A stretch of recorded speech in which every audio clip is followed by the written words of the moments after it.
Hi, Joseph Stewart. I'm from Foundation for Research Science and Technology. Good to see so many familiar faces in the room. I had a PowerPoint presentation, being a good government employee and all. I don't know if I'll use all of it, I'm definitely going to flip through some of it. As I said, we're a government agency. As a business manager, it's my role to get out and meet companies and determine deals, and my territory is Wellington through to Taranaki. I have some Auckland clients as well, and I focus on ICT and creative, but I will take all comers. We deliver money on behalf of the government. We're investing in innovation for the future of New Zealand. And we're generally after new IP. And this little picture here sort of gives a bit of a feel for the environment we're working in. Over here, we have our New Economy Research Fund, our Research for Industry. They are big government pots of money, about 400 million a year, gets invested through those into CRIs and universities. Primarily where I work and we sit is in the Technology New Zealand suite, which is in the middle there, sort of about pre-revenue. It's an R&D, so we're not investing in the market. Once we get to the other side there, companies, seed capital, venture capital, where the other money comes in. I guess I'd like to stress at this point that we call them investments these days, they're not grants. The grant mentality is dead in our eyes, and if you come to us expecting a grant, you'll get a rude shock. We want to work with our companies, we want to partner with companies, we want to ensure there is a good return for New Zealand. So therefore, if it's give us the money and see you later, you'll get a see you later before you get any money. It's a pretty simple message these days. We're looking to partner, we're not looking to just push the money out the door. We're looking for quality investments, we're looking for performance out of those investments. We're not looking for a volume based, let's spend the money just because we've got it. As an example, we have 4 sectors we're focusing here: biotechnology, food and beverage, biological manufacturing, ICT, spec man. We have a lot of investments in the ICT area at the moment. Unless it is a very strong, compelling case, we're going to put it right through the ringer, and if it still comes out, we will generally make an investment. In the biotech and the biomanufacturing areas, we don't make as many investments at the moment, so we're definitely seeking investments in those spaces. Saying that though, a good, compelling business case will always get a look in. So, first thing, it's got to be a good business. It's got to be a compelling business case, regardless of what the R&D is. We're focusing on R&D, so big R, little d, little r, big D, depending on the industry we will look at it. We were definitely looking at the development of new IP, new innovation. We're not looking for a new vertical perhaps, whether there's some technology that already exists. Applying to a new vertical, that's not new IP, that's just a new bit of D for new market. We're looking for that new IP. So therefore, sound proposition, good project plan, well costed, you know what you're doing. Then, after a discussion with us, we will hand over some paperwork. The forms, compliance is always a big issue for us being a government agency, and a lot of people complain that there's forms to fill in. I guess from my take on that, if you have a good strategic plan, you have a good investment plan, marketing plan, it's a cut and paste. Project plan, of course, is a big part of that. Cut and paste into a document, fill it out, show us your previous performance, and it's relatively straightforward. Talking about investments, everyone else, apart from us old grants agencies, takes equity stake. We don't take equity stake.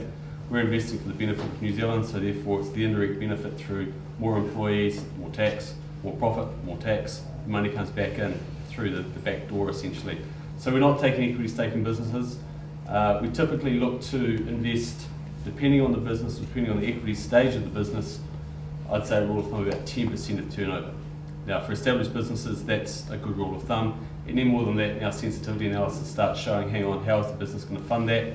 But if you've got a stocking great investment coming through from an angel network or a VC network or somewhere, and you can show that you've got money coming, well, then of course we'll put that in the picture.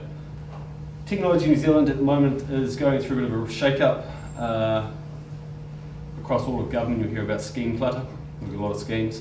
We're trying to reduce that scheme clutter, and we're going to be making investments pretty much as we have done, but it'll be a lot simpler for the public to look at.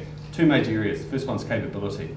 So we're investing in new knowledge, people into businesses, through students at varying levels, through education programs, or through experts and bringing that expertise into a company. We're not looking at a consultant giving a bit of paper, although we do have a scheme for that. That's a smaller scheme. We're looking for an expert to come into the country for a high technology transfer. So they come into your business, they work with you, When they leave, you have their knowledge. You know what they know. Plus you've got their access to networks and everything else, and you've built a good rapport there. So that expert component is very important to us. Bringing experts into your company, as well as sending you to experts offshore primarily. We have another scheme which I might get to next, I think. I'll use that next. Of course, our project investments. It's always been called the Technology for Business Growth, the TBG. Whether it's going to be called that going forward, we're not sure. But it allows us to make a co-fund into a project. So whereas the capability is about people and knowledge, this is around a project. So it's a specific project to build your business, build your capability, top line, bottom line, R&D capability, bums on seats. It's got to have a big R, of course, but we're looking to really invest in projects that can enhance the global competitiveness of the company. Company has to be globally focused, has to be focused on a niche that they can actually grow out and make a sizable difference.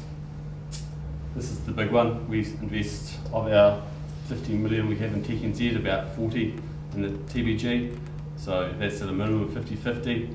Depending on the business case, we don't typically always go on at 50-50, sometimes we go on less than that, maybe 50% of a cash cost.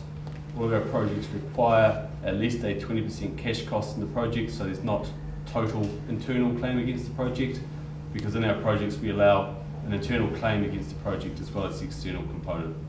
So depending on the makeup, we have a minimum of 20%. Sometimes we will come back from 50% depending on what the risk strategy is around the company and where we see the opportunity. Sometimes it's 50% of cash cost only, which is still better than nothing at the end of the day. The 4 criteria, I'm sure anyone who's seen the foundation before knows these criteria. They will not change too much. Tech stretch capability build, it's got to be new IP, it's got to grow capability in the company, it's got to demonstrate sizable returns, establish channels, and you've done it before and you've got the money. That's it in a simple nutshell. You're going to develop some new IP, capability is going to increase in the company, you're going to make good returns, primarily offshore, be a good focus. You know where you're going to make it because you've got established channels, you've done it before and you've got the money to do it. We're going to enhance it, we're going to get that extra bang for your buck, that extra value add from our investments. Mentioned bringing expertise into companies. We have a fee for service scheme. I like to present this as it's money going the other way. You're paying us rather than us paying you. You're obviously sometimes got a pressing problem, you don't know how to solve it. We have an international network where we can plug your problem into it. And for a small fee, we will provide you a list of qualified people who can answer your problem. It's a matchmaking service.